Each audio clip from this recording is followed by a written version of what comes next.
Someone who cooks often, I just want to dispel one of the most common, I think, myths about cooking. And that is that if you're a really good cook or you're a chef, that you just get in the kitchen and you just feel your way through it. You just throw stuff together and it comes out delicious. And that's true sometimes. There are some times where you look at your pantry, you see what ingredients you have, and you just go to town and whatever comes out comes out.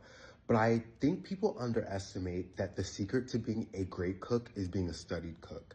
For example, when I'm making a recipe, I will take time to Google at least 5 to 10 recipes. I'll compare them. I'll look at the similarities. I'll look at the differences. And then I'll use the cooking knowledge I have to synthesize those different recipes into my own recipe. Knowing what I know about what I like, what I don't like, what cooking techniques work better, what cooking techniques don't work. So I think people would feel less intimidated by cooking if we dispelled this idea that to be a good cook, you don't follow recipes. Yes, to be a chef, to be considered a really like great home cook, you have to be able to create your own recipes. You can't just, have that title without, creating your own things and having creativity. But I don't think that you can get away with being a really professional, really good cook or chef without studying and looking at the recipes that are already out there.